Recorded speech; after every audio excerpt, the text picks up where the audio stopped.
Hello, BookTube. Hello, friends. Welcome to Lizziefaye Loves Books. I'm Elizabeth, and I'm here today to share with you what I read in the month of October. I had a really good month. It was a busy month. I finished a total of 27 books. I got halfway done with one very large book that I was listening to on audio, but I just couldn't get it finished. I had started another very large book that I decided to go ahead and put back on my want to read list and save for next year. So, and then I carried over one of my Christian devotional books that I had planned to start and carry over. So, all in all, it was a big reading month, and I managed to continue rehearsing for the play that I'm in. We have now had our first opening weekend, and we have 2 weekends left. In fact, I'm filming this on Friday, so by the time you see this video, I will probably already have 1 or 2 shows done for this weekend, and then we have one more weekend. I've also been working. Our hours have increased a little bit, and I've been working on my family history project still. I'm very close. I'm at the proofreading stage now. And I've been managing to maintain our eBay store by listing one thing every day. And I have just, I've got one more listing left, and I will have all of the cozy mysteries that I have for sale listed. So check out my eBay store if you want to see what mysteries that I have for sale. Okay, so let's get back to the books. That was kind of a wrap up of my month. But like I said, I read a total of 27 books, and it was just almost an even split of print to audio. 13 print books and 14 audio, which is about the most even you can do when you read an odd number of books. And so I'm real happy with that. Some of the books that I read in print were shorter books, middle grade. I have one picture book and stuff like that. So that helps to inflate the numbers a little bit. But some of the print books that I'm reading that are for children are still not that easy to get through. One in particular that I just sludged through this past month, which I'll share with you. But let me just kind of go through the stats. For mysteries and crime fiction, I read a total of 12. 9 of those were cozy mystery, and then not included in the 12, one was a middle grade book. I did read a Nancy Drew book, which counts in the, realm of mysteries, but it wasn't an adult book, so I'll count that with my middle grade. I participated in one readathon that was the Journey Through the Bible readathon hosted by Katie from Paperbacks and Ponytails, and I read 2 books that were Christian fiction.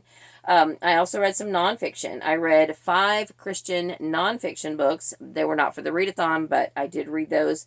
And then 3 other nonfiction books that were not Christian, and then 1 picture book and 4 middle grade books. So I did participate in the Southern Sewing Circle read-along by reading 1 book. I got 4 books done in the Jen McKinley Triple Top Treat read-along, and got fully caught up with where I need to be now with the schedule. And I read 1 book for book club, and then another book that was sort of research for book club. Well, that was the one I started and didn't finish until early November. And then 2 Newbery winners. So let me just show you quickly what I read. I do have to go to work this morning, and I have, though, almost an hour before I need to leave. I still have to help Emily get dressed, but I just got up this morning, and I only did my devotional reading, and then I got dressed. I did not read any of my fiction reading, so I'm giving that up so that I can get this video done, because it's already, I don't even know what today is, the 10th, I think. And the first day of the month was my birthday, and I had all these boxed up and ready to go, but I didn't want to film a video on my birthday. I wanted to go book shopping, and then time just flew. I don't even know where the time has gone. Okay, let's start with the nonfiction, because that is how I start my day. First with the Christian nonfiction, and then generally I move into any other nonfiction that I'm reading, unless it's on audio. Audiobooks I just listen to throughout the day as I have time, but my print books are what I read first thing in the morning.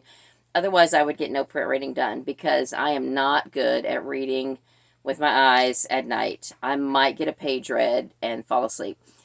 Sometimes I can read at night if it has grabbed me and is what I call unputdownable. And I have read a couple of those lately, but most of the time, even though it might be the best book, I I just can't stay awake. But anyway, what I read in the morning. So I've been reading with Emily for a couple of months now, the 100 Bible Stories for Children. We enjoyed this. This, I think, for the most part, stayed pretty close to biblical teaching. It is still, geared for children, so there are some things that are glossed over. But I think this one was not as glossed over as many that we've read. The artwork is a little more graphic, and I think that's a good thing. So this is for maybe children who are a little older, not your very first Bible stories, but for some that are, maybe elementary school age. And we enjoyed that. Then for myself, I am still reading the Les Feldick transcripts. I finished book 2, started book 3 in October, and now I am very close to finishing book 3, and I will go on and start book 4. My goal is to finish 5 of these books by the end of December. These are just wonderful, in-depth Bible studies, and these are transcripts of him talking. So it's very personable. I just really enjoy reading these. Each of the lessons is divided into 4 parts, and each part, I think, it took him about 30 minutes to present.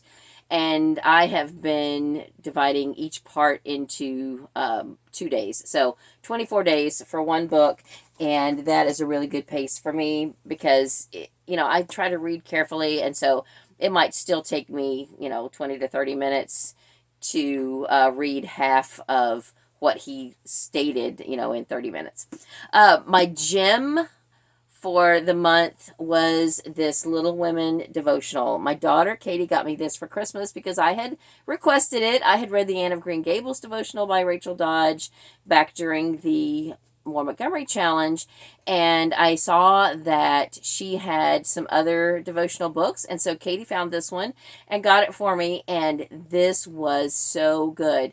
Now, I did say early on that I liked the artwork better in the Anne of Green Gables devotional, but the meat of the book, the actual devotions and the scriptures that they're based on and things like that, I thought this was fantastic. And I'm wondering if maybe it's because there's a little more to draw from. There are maybe a few more morality lessons in Little Women than in Anne of Green Gables. There's a little more meat to work with. And so maybe that's why this one came out better.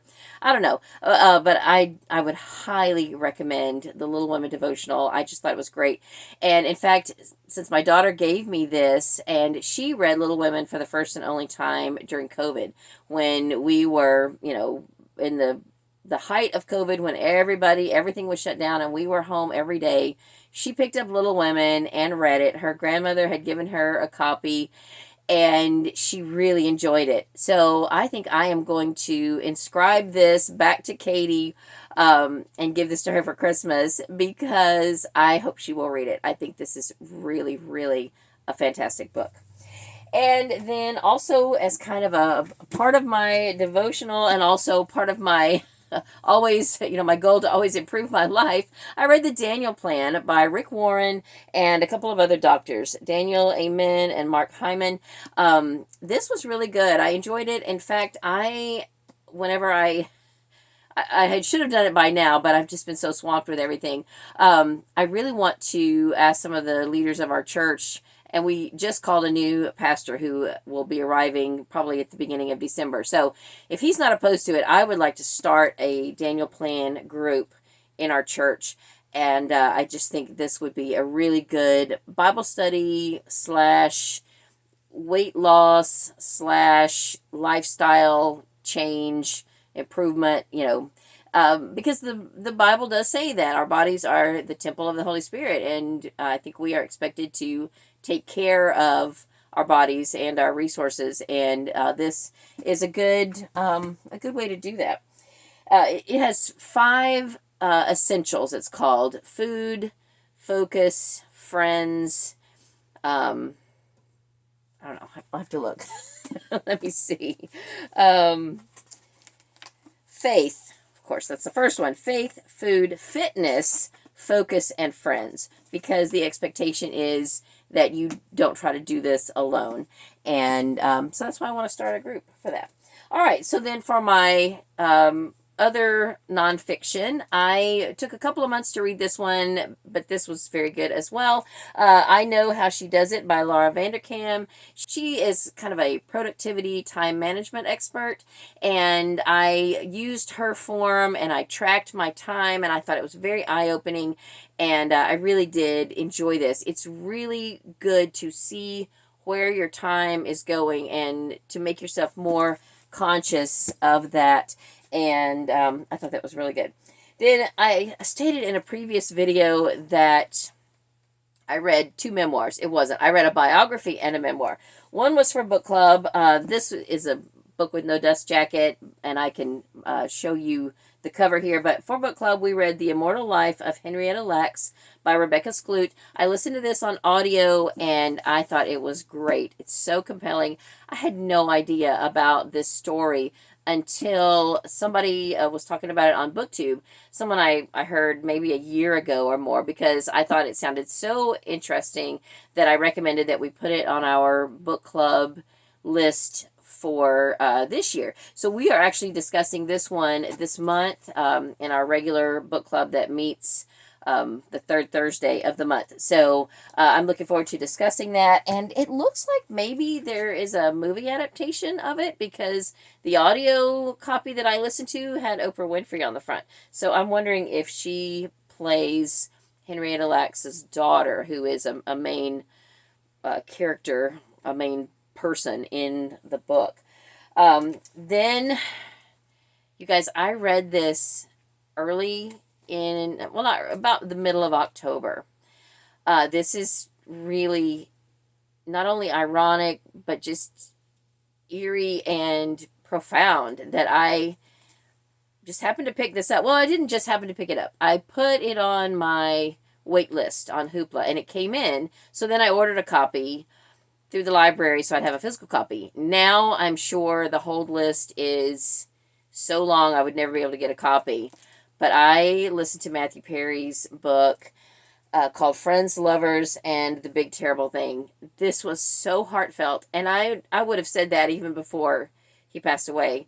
I just, my heart just went out to him, because he had such struggles, and I believe that his death was not from an overdose, but I think that even he would acknowledge that he put his body through so much from all the years of drug and alcohol abuse, and I think he was clean, at the point that he wrote this book, and he even talked about it in an interview. He really didn't want to be known for friends. He wanted to be known as a guy who helped people, and the book was very compelling, and I recommend it, especially if you were a fan of Friends.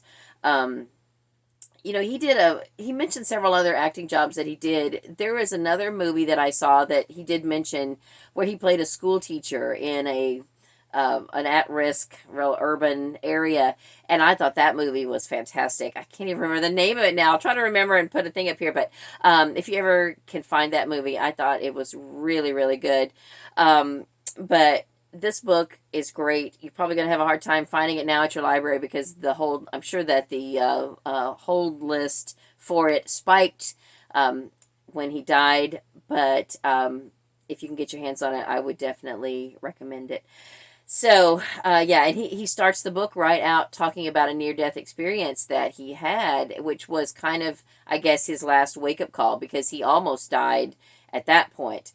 But he lived to tell his story, and I think this is why, because people need to read this. And it still amazes me now, after reading Leif Garrett's book and all of his years of drug and alcohol abuse, and now reading this one, it amazes me how people still let themselves fall into that. Because once you're in, it is incredibly, I'm sure it's incredibly difficult to get out. So it's better just not to ever start. And our young people today need to hear that. Just don't start, please. Anyway, this was, it was tough to read even before he passed away, but I'm really glad that I did. And now I need to get this back to the library because I'm sure that many, many people want to read it. Oh, and there was one more Christian nonfiction at the bottom of the stack that I missed. I should have included this in the first batch. This is not my own book. It was loaned to me from a lady at church who would like to put this, kind of make skits out of this for next Easter. It's called The 12 Voices of Easter by Woodrow Kroll, and it was really good. I read it just over the last 12 days of the month, and or thereabouts, and each one, like here is a reading for Pilot. There is a narrator that has a small part at the beginning of each narrative, and then the rest of the narrative is from the person who is the, one of the 12 voices of Easter. So this would be a really good presentation. It's probably too long to do all in one day. So we were talking about, stretching it out in the weeks leading up to Easter, kind of like an Advent. Okay, so that was all the nonfiction. Before I get into all the fun stuff, let me show you what I started and didn't finish. I have finished this now, but this is David Copperfield by Charles Dickens. I had said I wanted to read this because for November, my local library book club was reading Demon Copperhead. We actually read it for our mystery book club, even though it's not a mystery. We just had more non-mystery books than we could squeeze into 12 months. And so we just put Demon Copperhead in our mystery book club, even though, we know it's not a mystery. Anyway, I wanted to read this ahead of time, and I'm really glad I did. You wouldn't necessarily have to appreciate the story, but there are so many interesting parallels and things that are, in both David Copperfield and Demon Copperhead that I think that it's a good thing to do. And I'm really glad that I did read this first. Then, though, I spent so much time with this one that I really had to zip and fly through Demon Copperhead because we had that meeting yesterday and I had 2 days left to read it. And I had to fly through it, parts of it on 3 times speed because I just had to get it done. But it was good. And for me, okay. I didn't love it. I didn't hate it. I'll talk about it in my next month's wrap up. So, anyway. Oh, and then I had said I was going to read The Stand, but really it was just too much because this is a large book, dense book. This is a large book. I own this on Audible in my Audible library, and I got maybe 15 to 17% in, and it was very interesting. I do want to read it, but I'm just not going to have time. So I put it back on my want to read list, and I will tackle it again next year. So that is what I will do. All right, so I mentioned that I participated in the Journey Through the Bible readathon. Mainly, I read the group read. I did not get to do all of the prompts. I'm sure that what I read will count for a couple of the prompts, and the prompts are so well thought out and so well done that, one of these days, I hope she still has this again next year because I really would like to go all in and do all the prompts.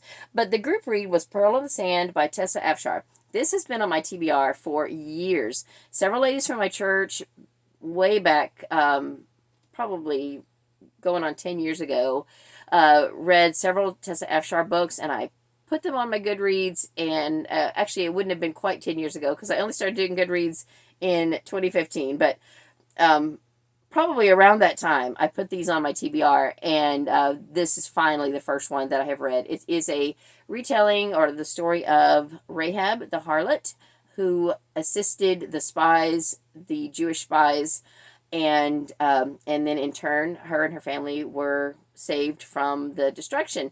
So it was very, very good, and I really enjoyed it. Then the other Christian fiction that I read is The Heirloom by Beverly Lewis. This is a prequel to her very first trilogy, The Heritage of Lancaster County. And so this is about the younger life of Ella Mae Zook. There are several characters in this book who are in the shunning and the reckoning and the confession, or however the order goes. But they are more minor characters except for Ella Mae Zook. And I really enjoyed this. And I think you could definitely read this without having read the other books, because honestly, I read them so many years ago that I don't remember a lot of the side characters. I remember Katie Lapp. She's mentioned, but she's pretty young in this book. So this is not too many years ahead of The Shunning. But very, very good. And I listened to it on Scribd before it changed to Everend, and really, really enjoyed it. All right, next let's do the children's books. Emily picked this out. We were at a library, and she picked this up off the library checkout shelves, and I was like, oh, it's about Ella Fitzgerald. And this drew her attention, and I said, okay, let's get it. This was so interesting. It is about how Ella Fitzgerald and her band faced a lot of racism, and how Marilyn Monroe opened the gateway for them to play at a mainstream club that would not normally have allowed blacks to play. And then apparently Ella Fitzgerald and Marilyn Monroe became friends, and it was just really neat. I very much enjoyed it. It's called Ella, Queen of Jazz by Helen Hancox. And then I read 2 Newbery winners, which I will talk about more when I do my video, which will hopefully be before the end of the year. I'm currently right now reading the last book that I haven't read that is a Newbery winner of the 1930s. But these are both from the 1930s. I read Roller Skates by Ruth Sawyer. And then I read The Cat Who Went to Heaven by Elizabeth Coatsworth. I enjoyed this more than I thought I would. This one I did not enjoy as much as I thought I would. I thought, oh, this would be cute and sweet. I sludged through this book. There was nothing wrong with it except that it was just kind of boring in parts, and the chapters were kind of long, and I was just like, ugh. It wasn't particularly exciting. The main character was cute, but she was not nearly as endearing as the one I mentioned the previous month, which was Dobry. He was adorable, but anyway, it was not horrible. I'll talk more about it when I do that video. So then I decided to join the Nancy Drew read-along that is hosted by Mitzi from Mitzi Reads and Writes. I was kind of hoping that they were going to read all the way through the whole series, but right now I just heard Mitzi say in a previous video that she's committing herself to reading the first 10. So anyway, I'm good with that. It'll be fun to read, any of them. This is book 2. I did not reread book 1 in September, but I did reread book 2, The Hidden Staircase, in October, and I do plan to read book 3, which is the Bungalow Mystery, in November. So I'm pretty sure I have read all of the first 10 at one point in my life. But there are a lot of Nancy Drew books that I have not read, so I would be interested in continuing on, but, we'll see how it goes. It's a fun group. The discussion is on Voxer, and one of the ladies that's in the group collects various editions of Nancy Drew books, so she shares some of the differences and in photos and things like that, and so it's a very interesting group. Also, I finally got to The Wonderful Wizard of Oz by L. Frank Baum. This was a reread, and I read this for the Classic Children's Literature Book Club that is hosted by Beth from Soul Stained Ink. And this month, so we took really the month of October off. This had been September's book. We took October off, and so that gave me a chance to catch up. Now for this month, we're reading A Wrinkle in Time, and I have read that maybe 3 times already, and I don't think I want to reread that again right now, but I remember enough of it that I can join in on the discussion. So anyway, all right, so the rest of what I have left are mysteries. And some of them were for read-alongs, like book 10 in the Southern Sewing Circle Mysteries called Wedding Duress. Then, so for the Jen McKinley read-along, I got to read 4 of them because now finally the Library Lovers Mysteries, I was up to book 7, and from 7 on until I think the end, they're all on Hoopla on audio now. I had to read the first 6 in print. So it was a struggle to balance reading all of the Sun and Stars Circle in print, because they're not on audio, and the first 6 Library Lovers. But I did manage to catch up, thankfully, because now they're on audio. So these are the 4 that I listened to. Assault and Beret, which is book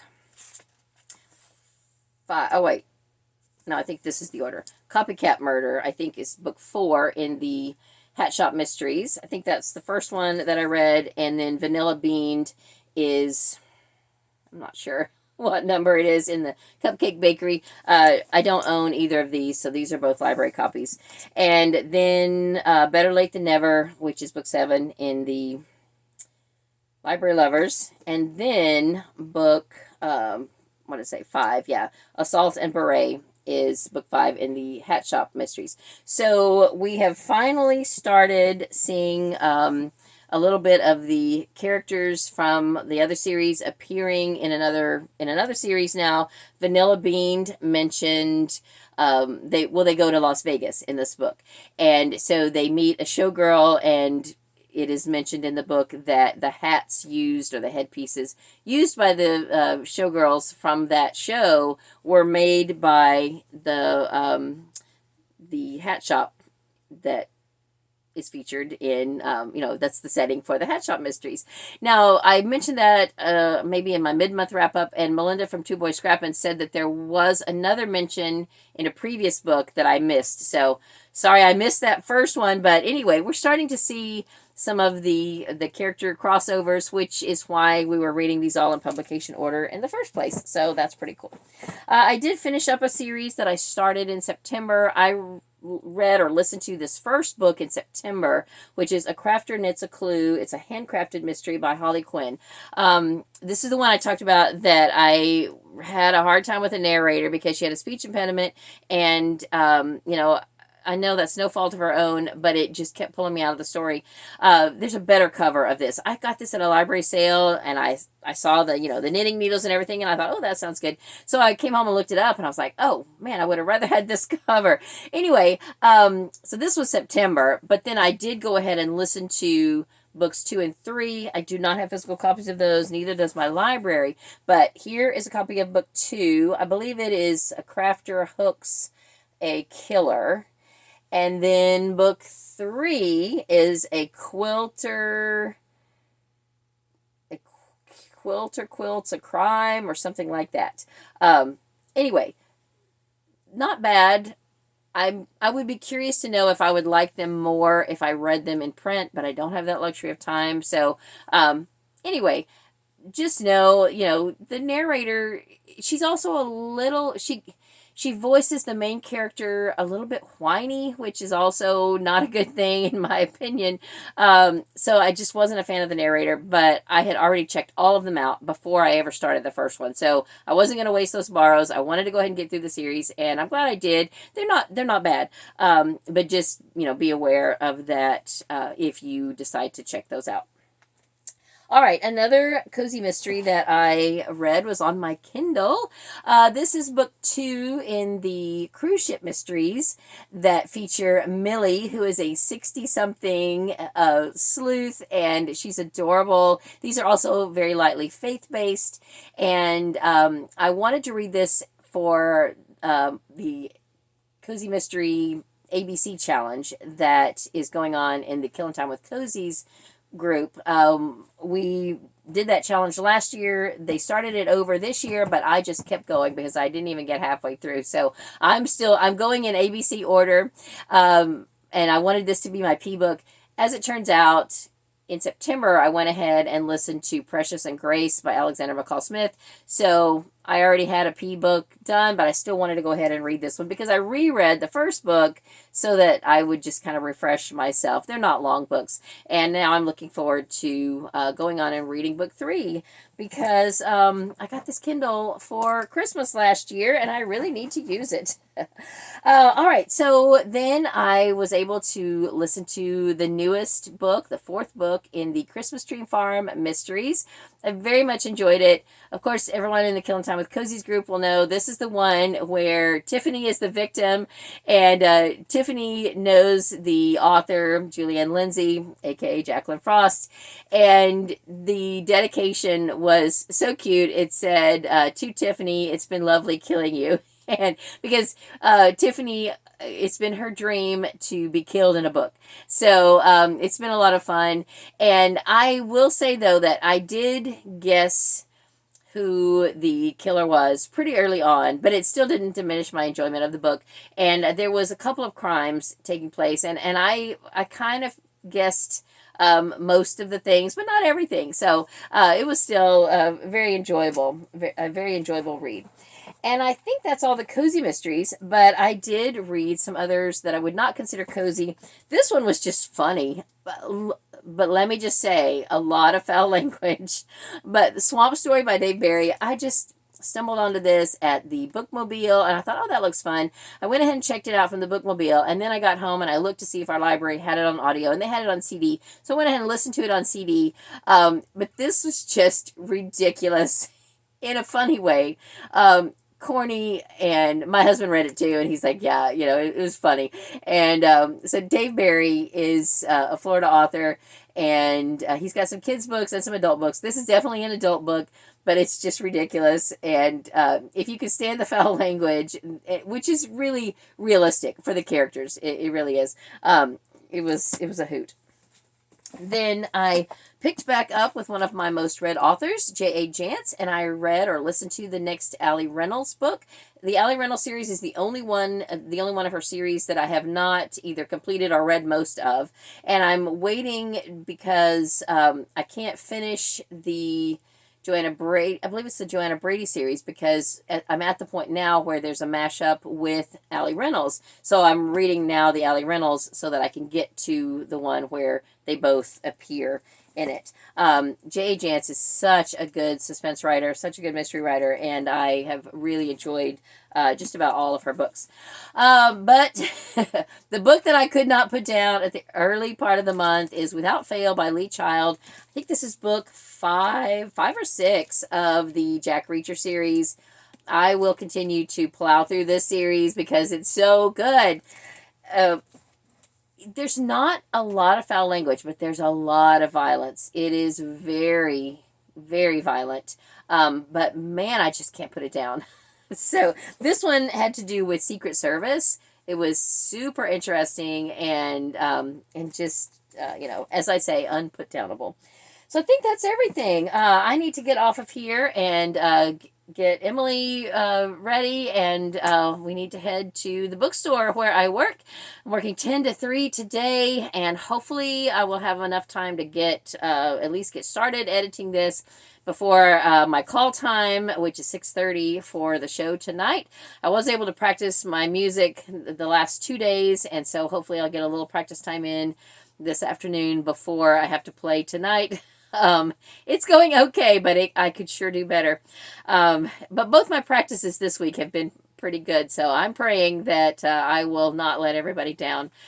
Anyway, it's a lot of fun, and I've got to go. So I hope that you all are having a great day at whatever point you see this video. I hope you'll join us for Debbie December. I've got some book hauls coming, and I'm thinking seriously about doing the Read What You Own challenge in some form. Probably not real strict with, doing a buying ban, because I can't see myself ever doing that. But definitely bumping up the percentage of my own books that I am reading going into next year. I did pretty good year before last. I was kind of doing a general count of what I read both this year and last year. And I did better reading books that I owned last year than this year. I've read about 100 for the whole year that I own of the 300 plus that I've read, but I need to raise that percentage or that ratio some. Anyway, that's all for this video. Thank you so much for watching. I hope you're having a great day. Read a good book, and God bless you.